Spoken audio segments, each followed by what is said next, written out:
Lab number 4 is pretty simple to run after you've done lab number 3. There's just a couple extra items that you're going to need in order to perform the lab. You're going to need a channel restriction. As you can see, there's a hole in the top for us to be able to connect it to the bottom of the flume. And you're going to need a sluice gate.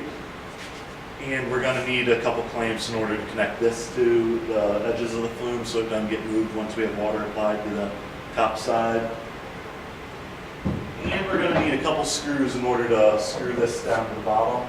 If you were to look close, you would be able to see that there are a couple screw holes in the bottom of the channel that are a little more worn than the others. That's typically where we put this channel restriction up. What you're going to want to do is slide it in under this crossbar, line those holes up. You'll have a couple screws and a screwdriver. You're going to want to go in from the top, just screw it in. Next, take the sluice gate,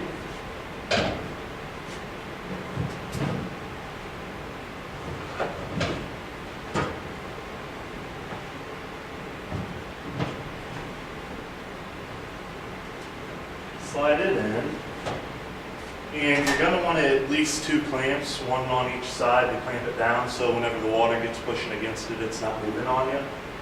Now, similarly to lab number 3, we're going to need to know the flow rate for this, and if you remember back on lab number 3, we had some issues determining that. We have the same issues here, so hopefully calculate it like you did on lab number 3, and hopefully that'll be close enough. Once you have water coming through here though, you're going to want to lower the sluice gate enough in order to get the widest amount of ranges of pressures on the top side of it as you can. But at the same time, you don't want to lower it so much that water tries to start overtopping the tank, because you may have that issue if you don't give it enough room to escape down below. All in all, it's a pretty simple lab. The 4 things that they're going to need to know in order to do the write-up for the lab, they're going to want to know the flow rate, the depth upstream, the depth downstream, and they're going to need to know the pressure distribution along the top of the front of the gate.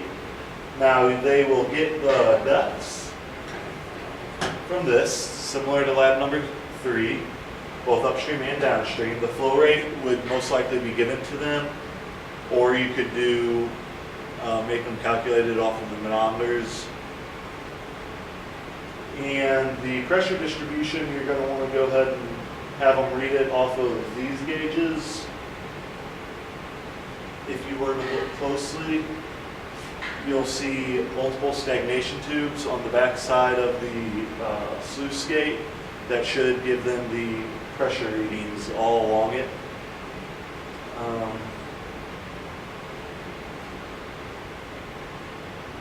Prior to fall of 2013, I gave them the values for this lab because we started having some buildup on the front side of the sluice gate and the numbers weren't working out exactly how I wanted them to. So I was just giving them the data based off the previous years that I thought sounded reasonable. If you clean them out a little bit, you start to get numbers to look a little closer to what you expect. But even on the semesters I did give them the data, I had them come in here, and I had them look what we were expecting, kind of act like they were taking the data so that they could see what we were doing in this lab. Then I just told them to use the numbers that I was going to provide them. All in all, it's a pretty simple lab. A couple issues students have with the write-up is whenever they are, one of the questions asks, why do you think you have a pressure profile like you do on the front side of this? And one of the things students always want to say is just a simple obvious. It's not stagnant, it's moving water, it's moving under the gate, or something along those lines. And I tried, before lab, I tried to nudge them in the right direction a little bit more, tell them not to just say something simple like that.